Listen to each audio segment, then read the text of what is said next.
All right, so Symba is sitting there debating if he should clap back at J. Cole because it looks like he's low-key gearing up for some kind of response.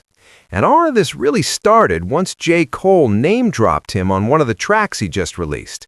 If I'm not mistaken, it was on Birthday Blizzard 26, one of those joints that made people stop and rewind.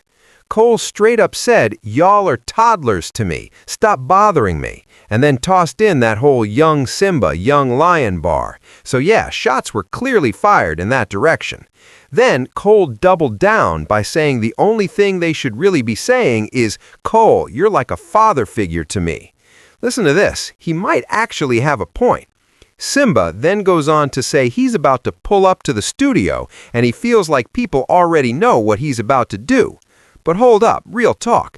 Nobody is really pressed for that right now. I'm just keeping it honest with you.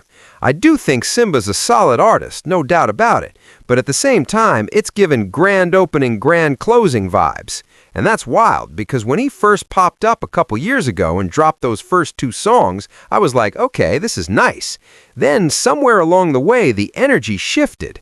You ever see someone get way too confident way too early? Like overly confident before they've really proven themselves? Too many people around him kept telling him, "Yo, you're the one, you're the one." And instead of using that as fuel, he fully bought into it. Once it got into his head, that was pretty much it. That was it, bro. Now the real question is, does he even have a major deal, or is he still moving indie? Let me check real quick. Okay, technically, yeah, but he's tied to Warner Brothers. Bro, your label does not seem like it's rocking with you like that. Your label really doesn't. Or wait, hold up. Is this even an album through Warner Brothers? Let me double check. All right, nah, I think he's actually on his own. So anyway, yeah, he needs more. I don't know, man. He really needs to lock in on his career and actually build a real fan base. Because right now, he's sitting at about 125,000 monthly listeners. I'm not even defending Cole or saying you should respond to Cole like that. But I'll be honest, I was surprised when I looked into it. I was like, hold up, Symba? For real? Because I hadn't heard anything new from him in a minute. It feels like all he does now is podcast interviews. You don't really see his music pushed in your face anymore. And I'm sitting there thinking, you need to focus on your career, bro. You need to figure out ways to actually get your music moving again. Because right now, you're still local. Yeah, he's done Drink Champs and all that, but this is what happens when you get too much too early. That's really what I think it was. Now, shifting gears, let's talk about Drake. J. Cole had said he hasn't spoken to Drake since he apologized to Kendrick. And Mal actually made a solid point here. Cole kind of owes Drake an explanation. You diss Kendrick, then you talk to Kendrick, take the diss down, and never speak to Drake again? That's strange. That's a fair question. Why did that happen? A lot of people are going to jump in and say, oh, because he realized Drake was fake. All right, cool. But still, why did it play out like that? It's weird. It's really weird. Now, there's this streamer I just heard about within the last few months. I started seeing him pop up on Aiden's streams and a few other places. His name is Clavicular. Yeah, Clavicular.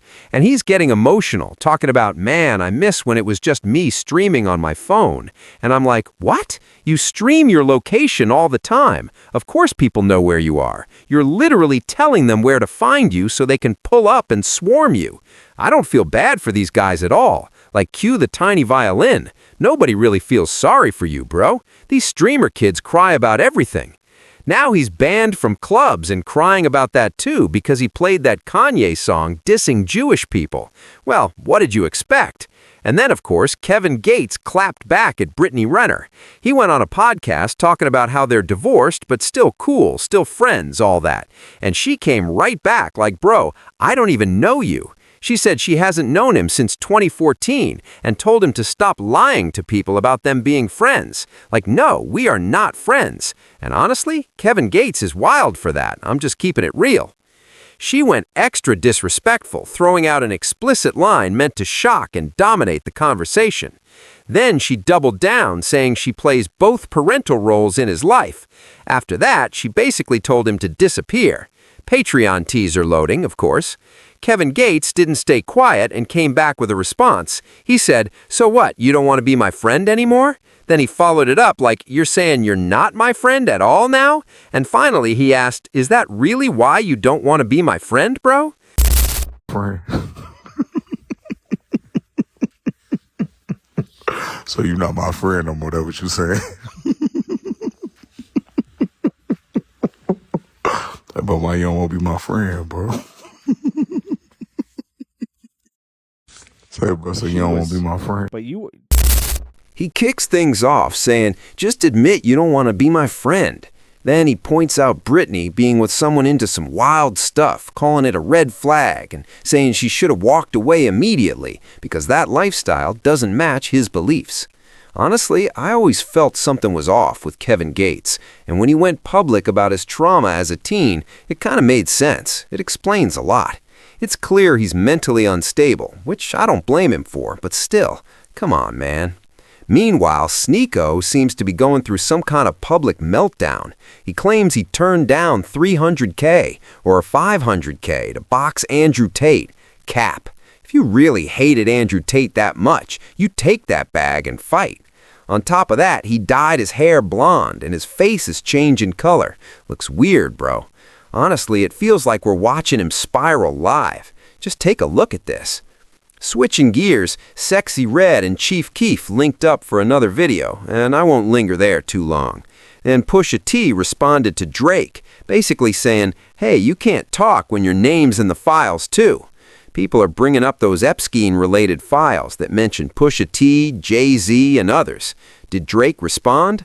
Not that I can see. All I see is him posting pics with these tiny watches, which honestly look like they're for women. At this point, it feels like he's just trolling. I think Drake's just trolling that jeweler who said he charged him $30,000 or whatever it was to fix a watch Drake dropped. Drake apparently wanted it fixed for free, and the guy just cut business with him. And then, of course, it gets made public. Why would you speak publicly about that? Not very professional at all. It's like, bro, just handle your business with Drake quietly. Why does the world need to know? Meanwhile, Ruga went off on 504, calling the diss trash. He said it's worse than 504's diss track to 21 Savage and everyone else. Just straight up trash. On a brighter note, Kanye West performed in Mexico, and a lot of people tuned in. It felt nostalgic, especially because music today is just not it. Everyone's like, I forgive you, Ye. But let's be real, music is mostly trash right now. Name me one artist dropping consistent hits. There are only a handful.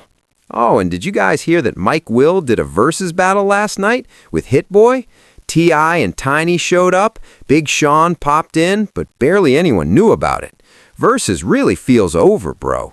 Even though these are two big, talented producers, nobody tuned in. It wasn't a highlight, nobody cared, and it felt like a secret cash grab. Complex probably turned a little money, that's it. It's just not a big deal anymore. Rick Ross celebrated his birthday shooting a video with French Montana and Max B in these bizarre puffy-style pants. Weird. Then 50 Cent responded to LL Cool J's latest interview, where LL claims he's basically the most important figure in hip-hop history and that everyone should bow down to him. Which, honestly, I can kind of see, because on Apple Music, he said he believes history will recognize him as the most important rapper of all time. All right, I mean, he is important. But then 50 Cent came out and said, I changed my mind about this guy. He said he used to be a fan, but now LL is doing too much corny stuff. 50 said he was actually trying to help him when he dropped that album, even mentioning how they reworked a bunch of songs, and then LL turned around and criticized him for it.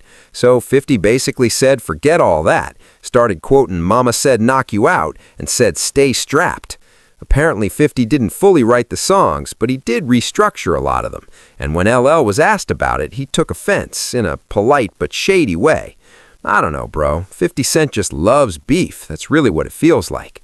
Meanwhile, Drake posts a picture with his mom and dad. Looks like they were having some kind of special family dinner. That's pretty much how he closes things out. I'll catch you guys in the next one. Make sure you smash that like button and hit subscribe. I think we covered pretty much everything.